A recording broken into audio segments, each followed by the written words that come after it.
Praise the Lord. கர்த்தருடைய பிள்ளைகள் எல்லாரும் நல்லா இருக்கிறீங்களா? கர்த்தர் இந்த நாட்களில் ஜெபிக்கும் ஒரு வார்த்தையை கொண்டு இடைப்பட்டார். மத்தேயு 3:2 மனம் திரும்புங்கள், பரலோக ராஜ்யம் சமீபித்திருக்கிறது. கர்த்தருடைய பிள்ளைகளை இந்த நாட்களில் கர்த்தர் கொடுக்கிற வார்த்தை மனம் திரும்புங்கள், பரலோக ராஜ்யம் சமீபித்திருக்கிறது. அதே மத்தேயு 3:8 மனம் திரும்புதலுக்கு ஏற்ற கனிகளை கொடுங்கள். மத்தேயு 3:10 இப்பொழுதே கோடாரியானது மரங்களின் வேரருகே வைத்திருக்கிறது, ஆகையால் நல்ல கனி கூடாத மரம் எல்லாம் வெட்டுண்டு அக்கினியிலே போடப்படும். அக்கினியில் போடப்படக்கூடிய நாட்கள் வருகிறது. கோடாரியானது மரத்தின் வேரருகே வைக்கப்பட்டிருக்கிறது. எந்தெந்த ஆத்துமா பாவம் செஞ்சுட்டு இருக்கிறீங்களோ அந்தந்த ஆத்துமாவுக்கு பக்கத்துல ஒரு கோடாரி இருக்குங்கிறத மறந்துடாதீங்க, சரியா? அந்த கோடாரி மரத்தின் வேர், நம்ம தான் மரம். இந்த மரத்தின் வேர் அருகே வைக்கப்பட்டிருக்கிறது.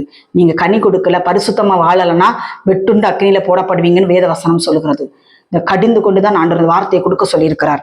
இதுல கோடாரியானது மரத்தின் வேர் அருகே வைக்கப்பட்டிருக்கிறது.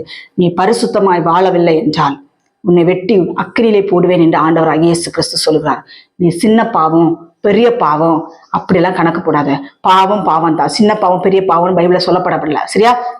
நீ பொய் பேசினாலும் பாவம் தான், களவு செஞ்சாலும் பாவம் தான், ஃப்ராடு பண்ணாலும் பாவம் தான், எது செஞ்சாலும் பாவம் தான். பாவம்னு உன் இருதயத்துல பட்டுருச்சுன்னு அது பாவம் தான். அதனால இந்த நாளுக்கு ஆண்டவர் கொடுக்கிற வார்த்தை மனம் திரும்பு, மனம் திரும்பு. கோடாரி உன் பக்கத்திலே தான் இருக்குது. நீ மனம் திரும்பலனா உன்னை வெட்டக்கூடிய நாள் சமீபித்திருக்கிறது. மனம் திரும்பு என்று ஆண்டவராக இயேசு கிறிஸ்து இந்த நாட்களிலே சொல்லுகிறார். இயேசு கிறிஸ்துவும் இதே பிரசங்கத்தை பண்ணியிருக்கிறார். மத்தேயு 17 அது முதல் இயேசு மனம் திரும்புங்கள், பரலோக ராஜ்யம் சமீபித்திருக்கிறது என்று பிரசங்கிக்க தொடங்கினார். ஆண்டவர் சொல்லுற வார்த்தை மனம் திரும்புங்கள், பரலோக ராஜ்யம் சமீபமாயிருக்கிறது. விரியன் பாம்பு குட்டிகளே மனம் திரும்புங்கள், விஷம் நிறைந்த மனிதர்களே மனம் திரும்புங்கள். இன்னும் விபச்சாரம், வேசித்தனம், களவு, பொய் இதிலெல்லாம் விழுந்து கிடக்கிறீர்களா? மனம் திரும்புங்கள், மனம் திரும்புங்கள். கோடாரியானது உங்கள் அருகே வைக்கப்பட்டிருக்கிறது என்று அந்த வசனத்தை வாசிங்கள். கோடாரியானது என் அருகே வைக்கப்பட்டிருக்கிறது.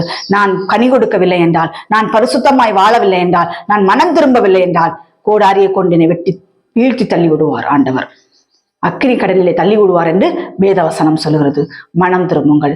தேவனாகிய கர்த்தருடைய பிள்ளைகளே, அழுத்தத்தோடு மனவேதனையோடு சொல்லுகிறேன், கர்த்தராகிய இயேசு கிறிஸ்து வரப்போகிறார். எல்லாவற்றுக்கும் முடிவு சமீபமாயிற்று. இந்த வார்த்தை எச்சரிப்பாய் உங்களுடைய இருதயத்தில் ஆண்டவர் போடுகிறார். இந்த வார்த்தை எல்லாருக்கும் போகணும். தயவு செஞ்சு சொல்லுகிறேன், இந்த வார்த்தை எல்லாரும் கேட்டு தயவு செஞ்சு எந்த பாவத்துல இருந்தாங்களும் வெளியில வந்துருங்க. கோடாரி உங்க பக்கத்துலதான் இருக்குது. இந்த கோடாரி எடுக்கப்பட வேண்டுமா? இல்லைன்னா அந்த கோடாரி உங்க பக்கத்துல இருக்கக்கூடாதா? மனம் திரும்புங்கள். என்ன பாவத்துல நீங்க விழுந்து கிடக்குறீங்களோ அந்த பாவத்துல இருந்து கர்த்தர் தூக்கி எடுக்க வல்லவர் ஆயிருக்கிறார். அவங்கள தூக்கி எடுக்க ஆசைப்படுறாரு. அதனால இந்த வார்த்தை உங்களுக்கு கொடுக்கிறாரு. மனம் திரும்பி இயேசுவினிடத்தில் ஓடி வந்து விடுங்கள். மத்தேயு 3:6 சொல்லப்பட்டிருக்கிறது. தங்கள் பாவங்களை அறிக்கையிட்டு யோர்தான் நதியில் அவனால் ஞானஸ்தானம் பெற்றார்கள். யாரெல்லாம் இந்த நாட்கள் ஞானஸ்தானம் பெறாம இருக்கிறீங்க? நான் ஏசப்பாக்காக ஊழியம் செய்யறேன், நான் ஏசப்பாக அதை செய்யறேன், அதெல்லாம் ரெண்டாவது. முதலாவது பிதா குமாரன் பரிசுத்த ஆவி நாமத்தினாலே போய் மூழ்கு ஞானஸ்தானம் இடுங்கள். தெளிப்பு ஞானஸ்தானம் வேண்டாம், அது உங்களை பரலோகத்துக்குள்ள கொண்டு போகாது. சத்திய வேத வசனத்தின்படி ஆண்டவர் என்ன சொல்றாரு? மூழ்கி ஞானஸ்தானம் பெறுங்கள், பரிசுத்த ஆவியின் அபிஷேகத்தை பெற்றுக்கொள்ளுங்கள். ஏசப்பா வரப்போறாரு. காலமினி செல்லாது. அதனால கர்த்தருடைய பிள்ளைகளே, பாவத்தில் இருக்கிற பிள்ளைகள் மனம் திரும்புங்கள். பாவத்தை தேவனிடத்தில் அறிக்கையிட்டு உங்களுடைய பரிசுத்தவான்கள் மூலமாக ஞானஸ்நானம் பெற்றுக்கொண்டு ஜீவ புஸ்தகத்தில் பேர் எழுதப்படட்டும். நற்கனி கொடுங்கள், பரிசுத்தமாய் வாழுங்கள். கோடாரியானது உங்கள் பக்கத்திலேதான் வைக்கப்பட்டிருக்கிறது. நீங்கள் மனம் திரும்பாத பட்சத்தில் அது எடுக்கப்படாது. நியாய தீர்ப்பு நாள் வரப்போகிறது. அதற்குள்ளாக நாம் வெட்டி அழிக்கப்பட விடாதபடிக்கு இந்த கடினமான வார்த்தையாக இருந்தாலும் ஆண்டவர் சொல்லுகிறார் மனம் திரும்பு. கோடாரி உன் பக்கத்திலே தான் வைத்திருக்கிறேன். நீ பரிசுத்தமாய் மாறாமல், கனி கொடுக்காமல், ஞானஸ்தானம் பெறாமல், பரிசுத்தாய் பெறாமல், இன்னும் நான் இப்படித்தான் இருப்பேன்னு சொல்லி நீ வாழ்ந்து கொண்டிருந்தாய் என்றால் உன்னுடைய நாள் சமீபமாயிருக்கிறது.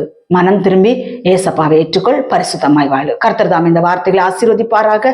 ஆமீன். ஒரு சிறிய ஜெபம். பரலோகத்தில் இருக்கிற எங்கள் பிதாவே, உமக்கு ஸ்தோத்திரம். ஒரு அருமையான வார்த்தை எங்களுக்கு கொடுத்திருக்கீங்க ஆண்டவர். எங்களுக்கு பரிசுத்தப்படுத்த கூட வார்த்தை தந்திருக்கீங்கப்பா. முதலாவது நான் எனக்கு எடுத்துக்கொள்கிறேன் ஆண்டவரை. எந்தெந்த காரியங்கள் ஏசப்பா நாங்கள் மனம் திரும்ப வேண்டும், எந்தெந்த காரியத்துல ஏசப்பாக்கு நாங்கள் விரோதமா பரிசுத்த குலைச்சல் உண்டாக்கி கொண்டிருக்கிறோம், எல்லாவற்றையும் இந்த நேரத்துல மாற்றி இந்த கோடாரியானது எங்களை எடுத்து எடுபட்டு போக கர்த்தர் எங்களுக்கு உதவி செய்யுங்கப்பா. உங்களுடைய வருகையில் நாங்கள் உமோடு கூட வர எங்களை தகுதிப்படுத்தி ஆசீர்வதித்து பலப்படுத்துங்க. மனம் திரும்புதலுக்கு ஏற்ற கனிகளை நாங்கள் கொடுக்க உதவி செய்யுங்க. மனம் திரும்புங்கள், பரலோக ராஜ்யம் சமீபமா இருக்கிறது என்று சொல்லியிருக்கிறீங்கப்பா. மனம் திரும்பி எங்க அப்பாவுக்கு நாங்கள் உண்மை உத்தமும் பரிசுத்தமாய் வாழ எங்களை தகுதிப்படுத்தி ஆசீர்வதிங்க. துதிகன மகிமையில் அப்பாவுக்கே செலுத்துகிறோம். இயேசு கிறிஸ்துவின் ஜெபிக்கிறோம் பிதாவே. ஆமென். ஆமென். கர்த்தர் தாமே உங்கள் அனைவரையும் ஆசீர்வதிப்பாராக. ஆமென். ஸ்தோத்திரம்.